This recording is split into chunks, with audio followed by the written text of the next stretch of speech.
Hola Luca, hola Violeta, ¿cómo están ustedes? Vamos a seguir con este libro, Historias de no creer, pero me parece que me salté una, porque ¿cuántas leímos? ¿Dos, tres? El conflicto leímos. Me había salteado un capítulo que se llamaban Diferencias peligrosas. Ese capítulo 3 está antes de conflicto. Vamos a ver, si no lo subí conflicto todavía, le subo este primero. Diferencias peligrosas.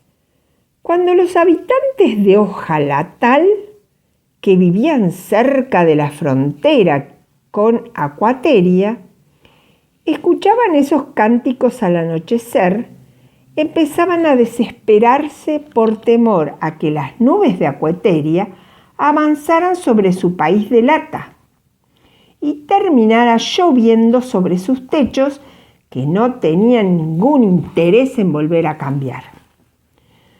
Como siempre estaban asustados, los ojalatenses buscaban los refugios antiagua donde se reunían y se quedaban muy calladitos y atentos al sonido de cualquier gotita que rebotando anunciara la más mínima llovizna. La llovizna más mínima sonaría como un tambor repicando sobre los techos, las calles y los coches y toda la lata vida y por haber en el Ojalatal, el ruidoso país. Así que los cantos y los bailes que se organizaban en Acuateria para invocar la lluvia no favorecían en nada las relaciones con Ojalatal, como tampoco ayudaba al modo en que el país de lata resplandecía al sol. Los rayos se reflejaban de manera enceguecedora sobre los edificios y sus habitantes. Todo el país era un solo resplendor que se quebraba aquí y allá en destellos blanquísimos. Y a medida que avanzaba el día, iba aumentando en temperatura. Todo Ojalatal era una pantalla reflectora sobre cuya superficie hubiera podido asarse un bife como a la plancha. Los ojalatenses se sentían a sus anchas, porque disfrutaban como una bendición esa sensación ardiente que les recorría la piel, y no había para ellos paisaje más hermoso que el de su reluciente país, encegueciéndolo con la luz del mediodía.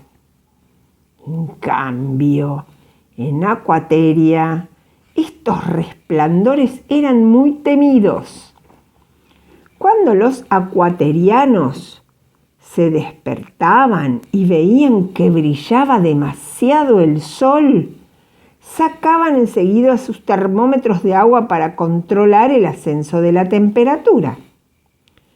Los que estaban en sus líquidas casas no salían ese día y los que andaban por las calles se sumergían y se dirigían a su trabajo nadando bajo la superficie de las veredas.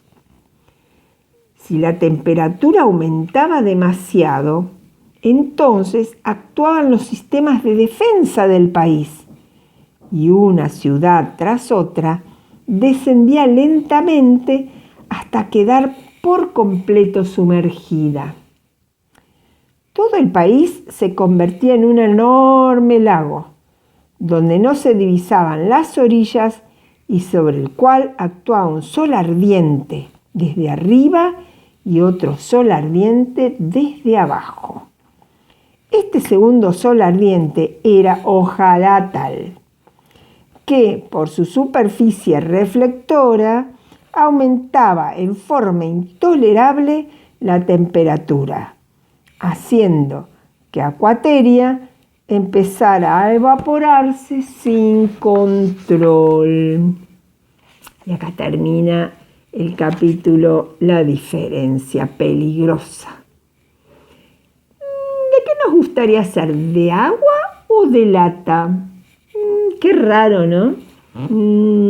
Hasta mañana.